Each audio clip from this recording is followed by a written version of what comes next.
This is our third Chiswick charity calendar, and it celebrates living in Chiswick and aims to help good causes in W4 as well. Contains 13 images of life in and around Chiswick, and we're very proud of it. So you're sitting there now with a camera around your neck. Do you go everywhere with it? John and I, who's my colleague in the calendar project, we try and carry our cameras everywhere we go, particularly in Chiswick, because you just never know what you might see on any given day.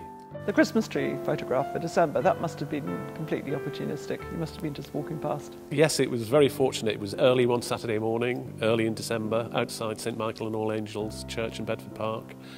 And I suddenly saw this van draw up with some Christmas trees and thought, well, better wait a while and see what develops. A chap got out with red trousers on, God bless him, and they proceeded to take the Christmas tree, which was going to go to the top of the parish hall at the church, up a ladder. And fortunately, the ladder was placed right next to a historic street sign saying Woodstock Road, and here was the festive Woodstock delivery to the church in Woodstock Road. So Ian is a journalist who has become interested in photography, but you've always had a love of images, haven't you? I've been fascinated with images since I was really small. My parents told me when I was 7 or 8 that I did a drawing of the front of our building in London, and everything was in perspective, and how did I do that? And I said, well, that's what was in front of me. That's what I saw. So later I went to Holland Park School, and when I was about 13 years old, they had a photography course, one of only 3 in the nationwide. And that was just a blessing for me. So I've done developing and printing and all of that. And you went to the Chelsea Art School? And I went on to Chelsea Art School. Wonderful. So it's always, been images.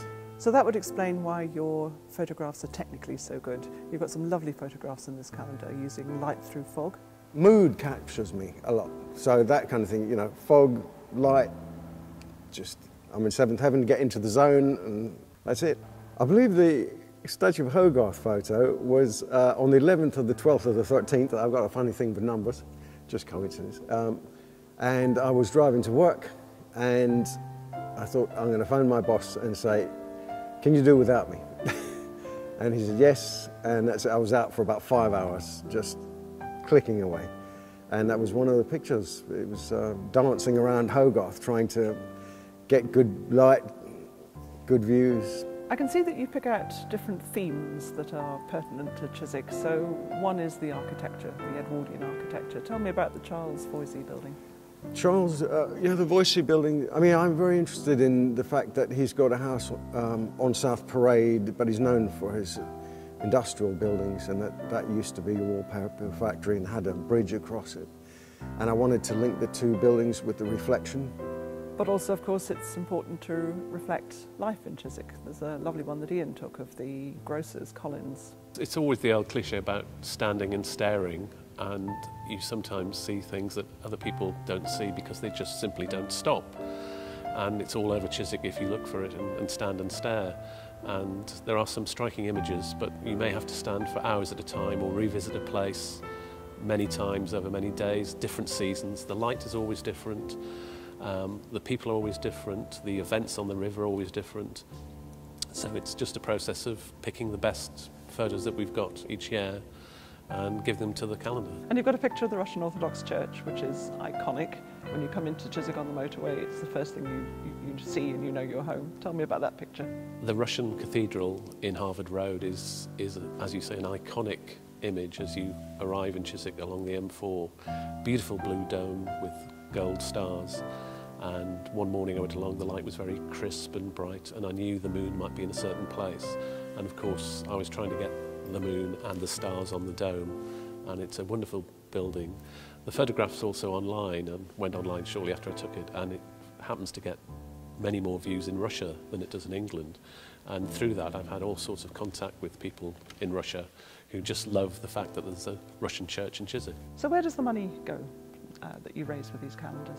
All the proceeds from the Chiswick calendar go to the St Alban's Back to Life campaign, which is run by Christ Church, and the good causes at St Michael and All Angels Bedford Park, which includes things like helping the homeless in West London and medical aid to people in Ethiopia. We're here in St Albans because the money is partly going to that and it's coming back to life. So tell me how the building is going to be used. St Alban's Church, where we are today, was closed for many years and has been brought back to life by the Christchurch St Alban's Back to Life campaign.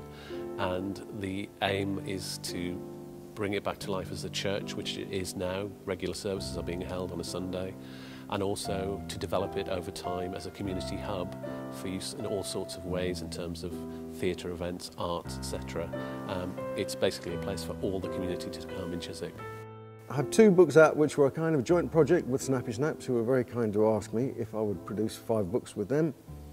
But I'm in work in progress. The 5 books are being made into one, and quite a bit more text, and hopefully be on sale in the spring.